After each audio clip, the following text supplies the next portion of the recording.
I'm John Miller Jr. I farm vegetables. I wanted a farm name that didn't just say Miller's Produce, or I wanted a name that when people were here and think, now where did I get that, that they can remember where it was. And some people look at me kind of funny, my brother-in-law especially. He said, well, that's where they sent people with problems, and he can't remember it that way. But for me, well, we try and have an upbeat attitude, and it's not every day is a happy day, but we strive for that. We farm about 50 acres, that's tillable, and 12 acres of that is vegetables, and about 15 to 20 acres is corn, and the balance is in hay. Our main market is Greenfield Farms Co-op. Probably 80% of our produce goes through there. And then we sell at home just a little bit, and then also a farmer's market that we sell a little bit. We are with the Amish culture or religion. The farming practices we use were passed down from our forefathers a lot, and we continue to seek new techniques that work. It goes hand in hand with my faith, the way we do the weed control. We're not killing anything in the soil, and other than weeds, cultivating and not using Roundup and whatever else it makes you feel better. It makes you a better farmer. You appreciate more what soil life is and what a farmer's life is. And I feel better farming organically.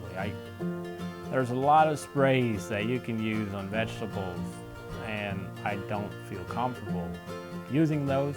When we're out in the field, we hire some help. The workers are out there, some are barefooted, and I know that there is nothing out there that's going to harm them, that will cause them problems later on, and it makes you feel better about yourself and about what you're doing. When we first started growing vegetables, I told my wife we will let weeds grow. That's the way vegetable farmers do. They kind of control them till they get to harvesting, and then you just don't worry about weeds. And that has changed. My wife has convictions against weeds, and so do I now. There's just a good feeling going out in the field, and you can see the crop, not the weeds. And if you, even in the driveways, we try and keep it mowed, and it just looks good and it feels good, and it is good because they don't go to seed, and it causes you less problems year after year. The way we manage weeds is, well, it all begins with soil fertility, and once you understand that, you understand a lot more. If you have a low pH and a low calcium and all that stuff, you will have weeds. And if you start adding fertilizers to build your soils and get that, the earthworms and all the good guys working for you, you'll have better soils. And then we always try in the fall, especially our vegetable crops, we put in rye for a winter crop. And when that rye gets about 6-8 inches high in the spring, we plow it down, and we get behind in plowing, we mow it so it doesn't go to heads. And then rye needs about 2 weeks to break down. It's our policy on the whole farm, if possible, to not let one weed go to seed. If you look down a field and you don't see weeds, if you get down on your knees and you look really close, you might see just a little bit of sprouted weeds, and that's the perfect time to take a spike tooth harrow just lightly over the top. That'll bring up those white roots, and they'll dry out and they won't germinate. Or if it's a planted field, get in there with the cultivator and get it cultivated, and that's a very effective weed management. If I see weeds, it's time to hoe weeds or cultivate weeds. I don't ask questions, is this going to make me more money this year, or because if I get the weeds out of there this year, it'll benefit me next year. For most of our vegetable production, we use plastic mulch. It's about a 3 or 4 foot wide usually. Then we plant most crops right in the center of that. Some crops you can double row, then we go on the sides. And that's very effective in keeping weeds down. You sometimes about once per crop you need to go through and hand weed right in the hole where your produce is coming up. But with the INJ cultivator, you can straddle those rows and you can get almost 100% control on the weeds. The main equipment we have for weeds is an INJ cultivator, switch from a 2-row corn cultivator to a 1-row plastic cultivator, and that machine cost me about $1,800. And for the time spent, I am guessing you would be, for an acre of plastic, if you go through there double to really get all the weeds, you can probably get an acre done in less than an hour. And for field corn with the 2-row cultivator, you can do like 6 or 8 acres in a day if you keep at it. So it's not a huge cost.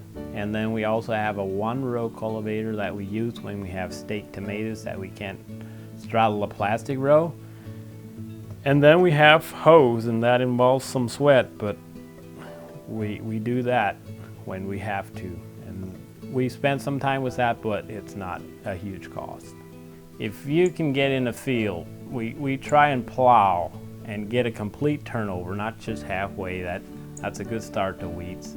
If you can turn it over completely and you disc that down and let it set for a week, and then you take a harrow over that and you turn up those white roots that are just starting to germinate. That kills that.